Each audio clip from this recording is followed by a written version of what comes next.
You know, Christmas is supposed to be a sumptuous feast that everyone eats together. Moderation is fine, but I feel sorry for my son. You may not know this, but when it's Christmas, I think chicken should be more fitting. Holly, my mother-in-law in a mocking voice, refused to eat the meal I had prepared for her. Immediately thereafter, my husband got up from his seat and took away the meal in front of my mother-in-law. I'm cutting off my ties with you. What? My husband announced shortly, leaving my mother-in-law in a daze. We left my parents-in-law's house. I'm Nicole, 30 years old, and I work in an office at a company. My husband Barry is 31 years old and works for another company.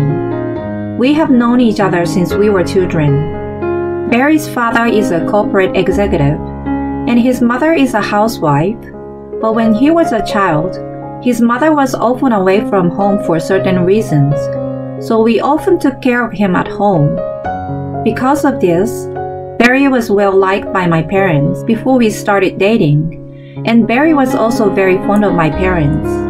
We were together all the time, and although there were times when we both went out with different people, we naturally started dating and got married. People around us were very excited about our marriage. I knew you two would get married. We were embarrassed, but happy about the fact that we were married. However, my mother-in-law was the only one who was opposed to our marriage. The reason was that I had grown up without a mother, and also because Barry was supposed to be matched with a young lady who knew my mother-in-law. It was my mother-in-law's idea to marry him off, but Barry and my father-in-law ignored it. My mother-in-law directed her anger at me. My mother passed away due to illness when I was in junior high school. But then, my mother-in-law looked at my family this way. Women raised by a single parent are more likely to cheat on their husbands. They will not be able to do the housework and child-rearing properly that their mothers should have taught them. And other such groundless things she had said to me while hiding behind Barry and my father-in-law. My mother-in-law's family had been landowners for a long time, and the young lady that she wanted Barry to marry came from a family with a good background. She said that it would be better for Barry to marry her than me, who grew up in a single-parent household. It was for Barry's own good, she said, and treated me like an obstacle. At first, why don't you think about marrying Nicole after you meet the young lady I know? There's no need to be so hasty. She casually expressed her objection, but Barry did not seem to listen to her, so she began to speak more and more forcefully. Why are you marrying a girl with a single parent? Your mother found you a wonderful lady. Barry's mother said to him right in front of me. Barry was furious. I'm not interested in that woman, and I don't care if Nicole has only one parent, or if she's an orphan, or if she had both parents. Don't ever say that crap again. Since she got told off by him forcefully, she hid away from him, but still continued to repeatedly harass me. You need to get off your butt and leave Barry. If you love Barry, then get out of his sight so he can be happy. She kept saying, happiness is not something to be decided by the parents. You say I can't do my chores because I was raised by a single parent, but I was the one who took care of the house while my father was at work, so don't worry. I countered my mother-in-law's words, but the fact that she called and even went as far as to belittle my father and tell me to leave Barry, I decided to discuss this with him. As a result, we had no choice but to stay strong until the wedding, but after that, we would keep our distance from his family, except for weddings and funerals. I especially won't have anything to do with my mother-in-law. We were both settled in our jobs, and we got married when I was 25. For the next 5 years, as Barry had said, except for the occasional visit from my father-in-law, we had very little contact with them. We had a good relationship as a couple, and 1 year before Christmas, I was pregnant with our first child. We were both wondering whether or not we should share it with my in-laws. I received a letter from my mother-in-law apologizing to me. At the time, I was so sad that Barry was no longer in my care that I took it out on you.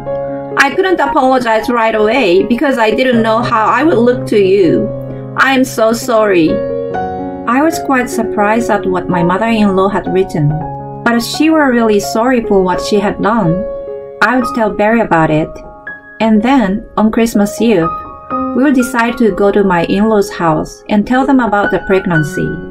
I'm still not sure if I can trust everything in her letter, but we'll have to tell them about the baby eventually. We'll see how things go this Christmas. Barry was being cautious about improving his relationship with his parents. Then, on Christmas Eve, when we arrived at my in-laws' house, my mother-in-law greeted us with a smile. She was the first to apologize to me. I'm so sorry for what happened. I've been thinking about it and regretting it for the past few years. So it was really nice to see you again like this. I was relieved to hear my mother-in-law's words and stepped into my in-laws' house as I was welcomed. That day, I spent Christmas Eve talking with my in-laws for the first time in a long time. The next day, however, an incident occurred. I was going to tell them about my pregnancy at a dinner party scheduled for Christmas Day, but I was asked by my mother-in-law, Nicole, it's been a while. Can you help me cook? She said, so I helped her.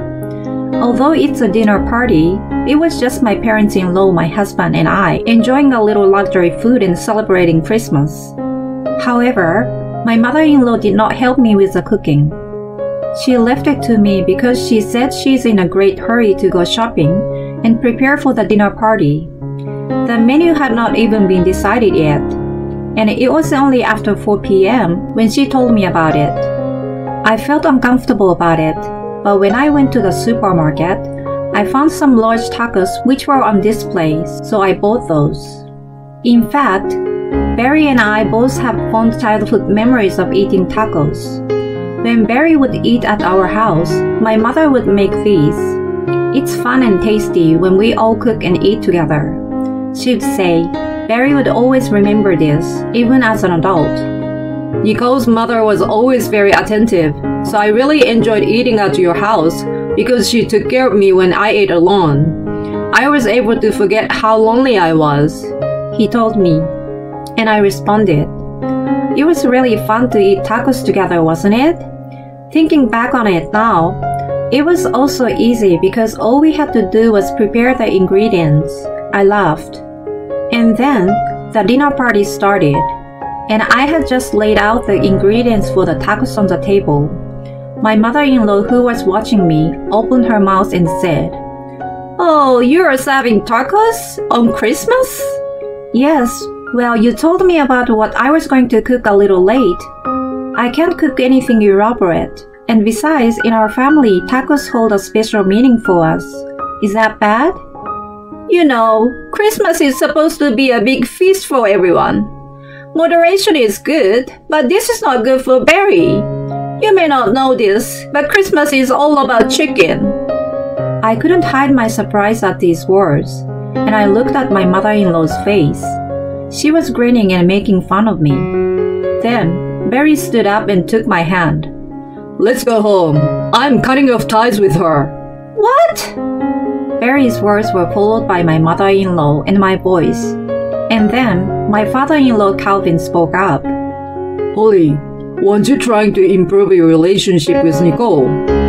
In response to this question from my father-in-law, my mother-in-law stared at me with a serious look on her face.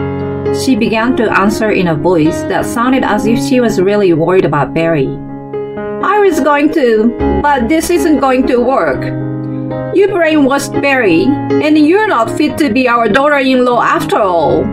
I have apologized to you, and you're still using Barry to do hurtful things to me. What? My mother-in-law's comment confused not only me, but also Barry and my father-in-law. According to my mother-in-law, she really wanted to improve her relationship with me. But she decided that it was impossible. And then, it turns out that the lady she tried to match with Barry before also got married. But because of the woman's infidelity, she got divorced and is looking for a new husband. So my mother-in-law decided to bring it up to Barry again. So she sent me a letter of apology to have him come to see her at Christmas. I later heard that while I was out shopping, my mother-in-law had casually told Barry about it. At this point, Barry was already angry with his mother. However, because of the matter of our future child, and since I was out shopping for food, they decided to discuss things after the dinner party was over. Why are you pushing such a woman to Barry? He already has Nicole. Nicole would never cheat on him, and she's a much nicer girl. The young lady comes from a good family. She and Barry will get along just fine as divorced couples. I'm sure the divorce was caused by an affair, right? You are a man. You can forgive a fling or two, can't you? You forgave me too. The in-laws began to argue. When my mother-in-law said those last words, it was as if time froze. My mother-in-law had an affair once when Barry and I were still children. Barry was in our house often because my mother-in-law was having an affair and was always away. My in-laws were on the verge of divorce once at this time. My mother-in-law apologized, and Barry was still very young. My father-in-law was reluctant to rebuild the relationship. My father-in-law was reluctant to reestablish it. My father-in-law, though quiet, became furious. You think I forgave you easily for what you did to me back then? Are you saying that you have no problem with your son going through the same thing I went through?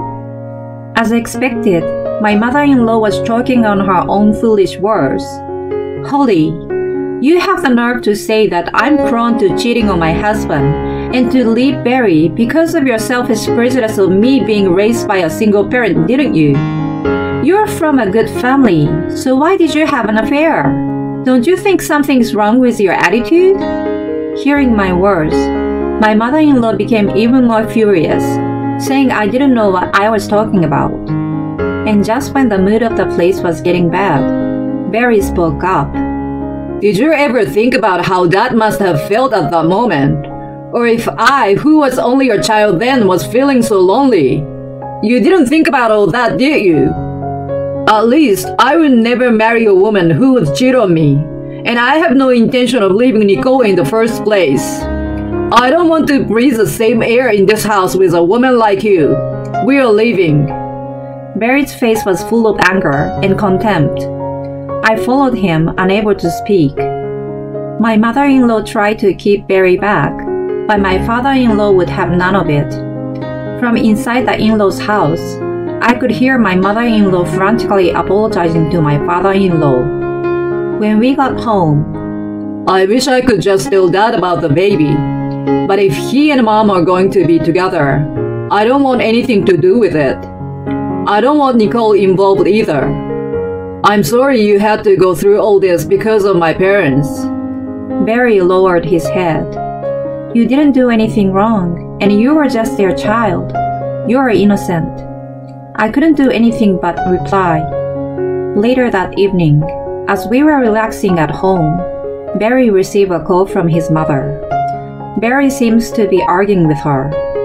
I could tell from the way Barry was acting that the discussion between the in-laws was not going to end well for my mother-in-law. I sensed from Barry's behavior that the discussion between his parents had ended badly for his mother. My parents are getting a divorce. My dad was going to divorce her when I came of age, but he has been holding out until we got married so he wouldn't have to worry about us. Barry ended the call with a terribly tired look on his face and told me that his parents were divorcing. My mother-in-law called Barry for my father-in-law, who had told her he was getting a divorce. She tried to have Barry to convince his father to reconsider, and also to make amends with Barry's supposed marriage partner, still going on with her selfish way of thinking. Naturally, Barry rejected this, and even told his mother that he would refuse to have any further contact with her. He also said that he was considering legal action depending on the situation. I was appalled at my mother-in-law's brazenness.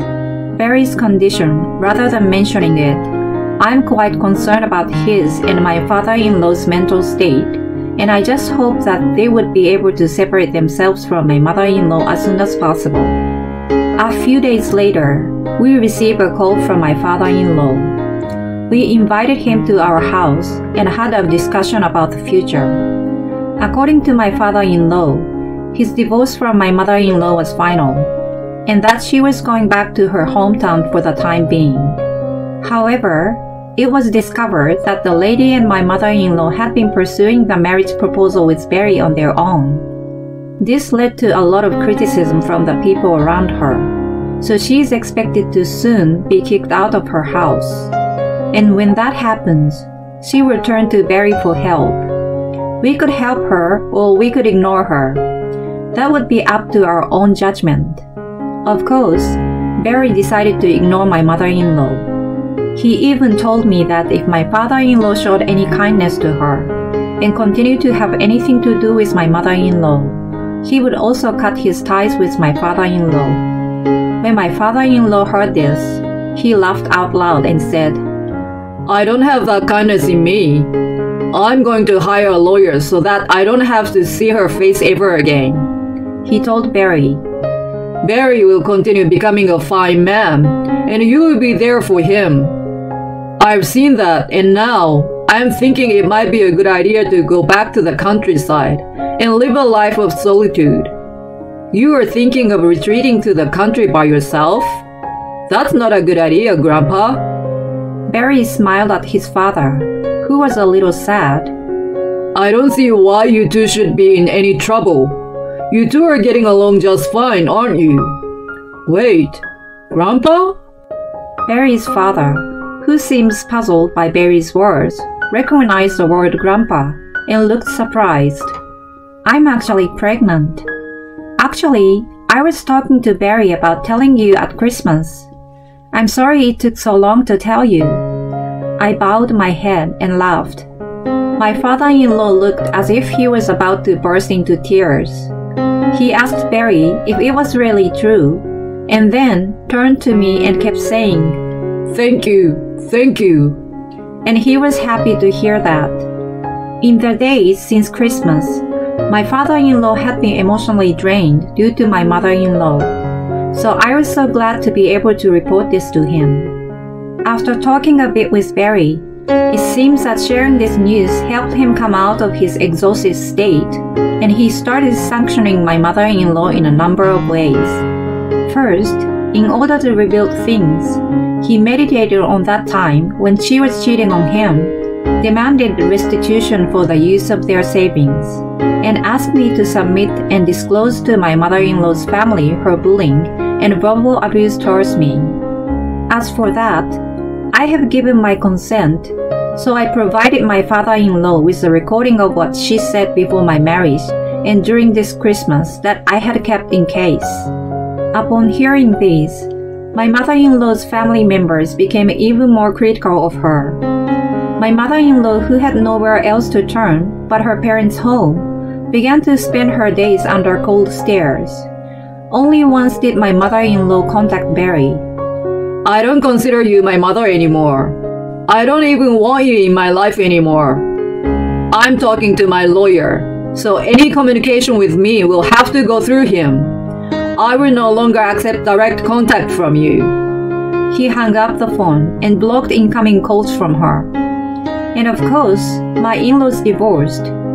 As for the affair that Barry's mother had when he was a child, my father-in-law was not able to file a claim due to the statute of limitations. But he would also explain why whenever he got asked about the reason for the divorce. My mother-in-law told her own family and friends that she was getting divorced due to a daughter-in-law issue, and that she was a victim in this situation. The truth about my mother-in-law's affairs spread quickly, and she completely lost the trust of the people around her. My mother-in-law, who had always had a lot of pride, had a hard time even finding a job. My father-in-law told her that she would have a very difficult life in the future. My father was aware of the situation at the time. He said to my father-in-law, "You've been working so hard all this time. He frequently invited my father-in-law to go fishing, which was a hobby he started after becoming single. When things had finally settled down, he was relieved, but still very tired. He has recently started to regain his energy. He and my father have become so close that they often drink together as well as go fishing. As for me, I have morning sickness, but my baby is growing well. I am having a comfortable pregnancy with the support of Barry, my father-in-law, and my father, who take care of me every day. I had only found out by my mother-in-law's affair when our engagement was finalized, but I remember the sad look on Barry's face at the time. We would never let that happen to our child, so Barry and I always talk about how we want to raise our child with love and care.